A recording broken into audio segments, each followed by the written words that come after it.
Proverbs 2, the benefits of wisdom. My child, listen to what I say and treasure my commands. Tune your ears to wisdom and concentrate on understanding. Cry out for insight and ask for understanding. Search for them as you would for silver and seek them like hidden treasures. Then you will understand what it means to fear the Lord, and you will gain knowledge of God. For the Lord grants wisdom. From his mouth come knowledge and understanding.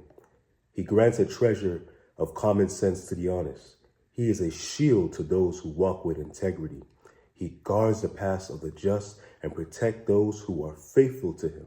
Then you will understand what is right, what is just and fair, and you will find the right way to go. For wisdom will enter your heart, and knowledge will fill you with joy. Wise choices will watch over you. Understanding will keep you safe. Wisdom will save you from evil people, from those whose words are twisted. These men turn from the right way to walk down dark paths. They take pleasure in wrongdoing and enjoy the twisted ways of evil. Their actions are crooked and their ways are wrong. Wisdom will save you from the immoral woman, from the seductive words of the promiscuous woman.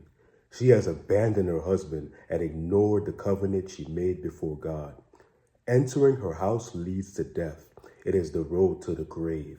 The man who visits her is doomed. He will never reach the paths of life.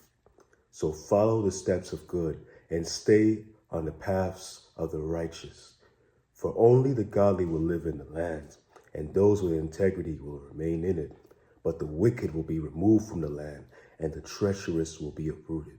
My goal here with these read-throughs is to encourage and inspire other men to read the Bible on their own and not just be so reliant on others. I want to encourage other men to actually have the desire to pick up their Bible and read it, because just as much as we make sure that we eat, I know I don't go a day without eating my breakfast, my lunch, and my dinner.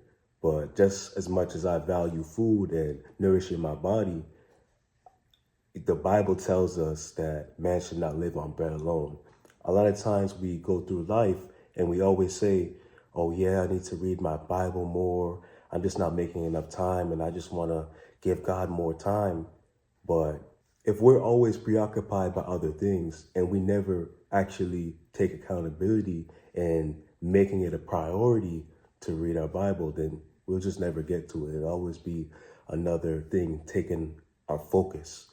I'm going to let you digest this verse on your own, but I'm going to share a few notes that I hope blesses you and maybe provides extra insight. So in this text, God refers to him as the source of wisdom. And it tells us in order to truly gain wisdom, we have to have a heart that truly respects and honors God and has that reverence for him.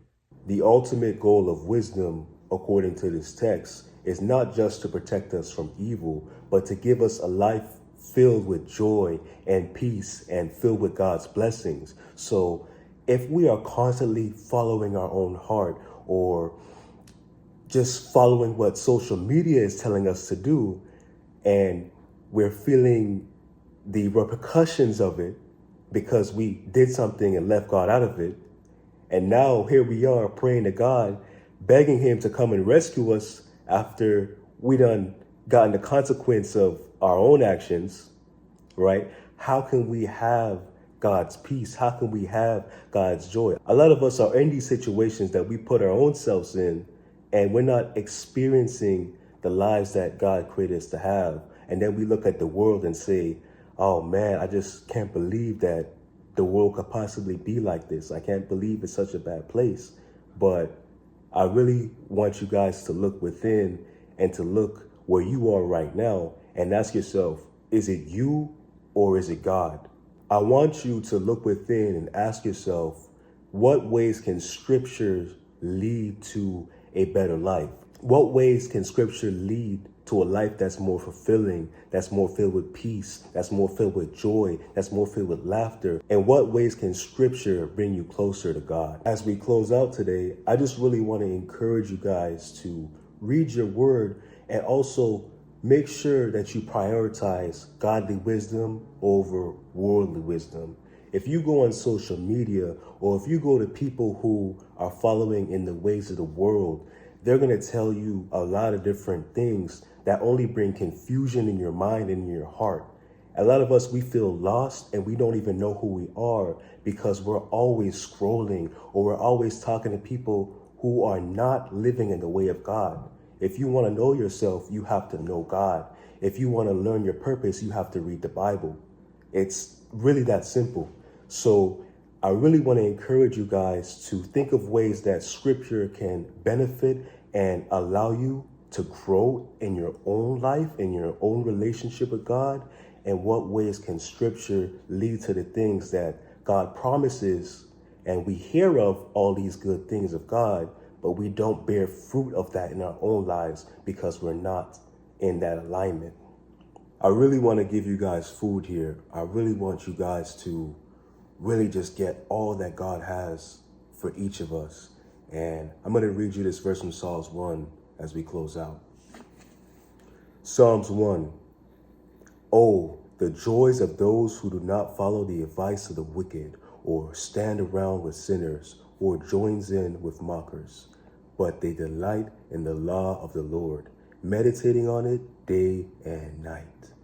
They are like trees planted along the riverbank, bearing fruit in each season. They are like trees planted along the riverbank, bearing fruit each season. Their leaves never wither, and they prosper in all they do. But not the wicked. They are like worthless chaff, scattered by the wind. They will be condemned at time of judgment. Sinners will have no place among the godly, for the Lord watches over the path of the godly, but the path of the wicked leads to destruction. Now, as we close out, I want you to think about how this verse here in Psalms 1 aligns with Proverbs 2. And I want you to sit on that. And I want you to think on how it will bear fruit in your life. And I want you to think about how much your life and even your situation and future situations would be if you follow the advice in these texts. God bless you. Thank you for watching. Have a blessed day.